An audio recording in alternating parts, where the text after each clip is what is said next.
Bonjour, bonjour, comment vous allez? Très bien. J'espère que les vidéos que vous regardez vous aident énormément à comprendre tout ce qui se passe autour du diabète. Alors, comme promis, aujourd'hui, on va parler des facteurs modifiables qui nous prédisposent à développer le diabète, surtout le diabète de type 2. Alors, moi, je suis le docteur Fernande Kouebi, médecin diabétologue au cabinet médical Saint-Nicolas. Qu'est-ce qu'on attend par facteur de risque? On attend par facteur de risque un élément qui vient augmenter la probabilité de développer une pathologie donnée. Donc le facteur est dit modifiable lorsque nous pouvons agir sur ce facteur pour réduire ou bien pour faire disparaître une maladie. Donc, nous allons considérer juste 3 facteurs modifiables. Le premier, ça va être l'alimentation.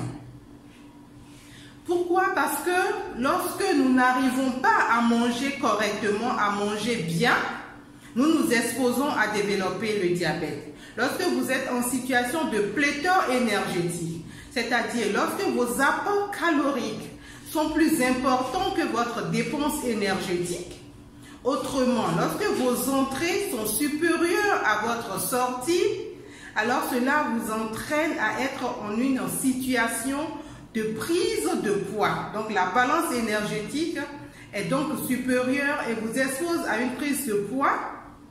Et donc l'excès de poids, qu'est-ce qui va se passer? Sera stocké au niveau du tissu adipeux sous forme de graisse. Et lorsque cela est stocké, ça crée donc une insulinorésistance. On avait vu ça précédemment dans les vidéos. Donc, lorsque vous êtes en insulinorésistance, bien entendu, votre insuline ne pouvant plus bien faire le travail correctement, cela vous expose donc à développer le diabète. Et donc, cette prise de poids vient d'être renforcée également par quoi? Par la sédentarité, tout simplement, parce que les apports, les entrées et les sorties ne sont pas égales.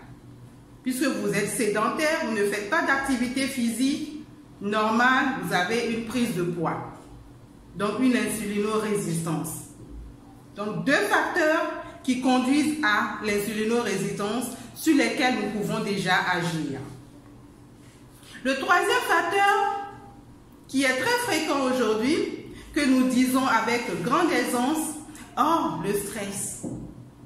On dit souvent quoi? Non, j'ai eu une journée stressante. Oh non, je n'en peux plus. Je suis trop stressée. Le boulot me stresse. Oh là là. Lorsque nous parlons aisément de stress comme ça, ce que vous devez comprendre, c'est que quand on est en mode stress, c'est qu'on est en mode catabolisme, donc en mode destruction cellulaire.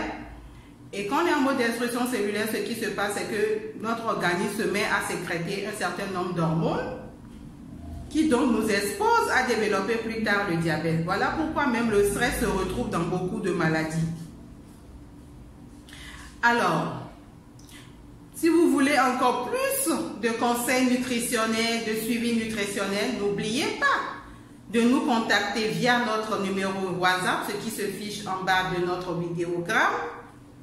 Vous prenez simplement un rendez-vous au niveau du cabinet médical Saint-Nicolas pour avoir votre suivi nutritionnel, pour mieux comprendre comment est-ce que vous devez manger et éviter d'avoir le diabète plus tard.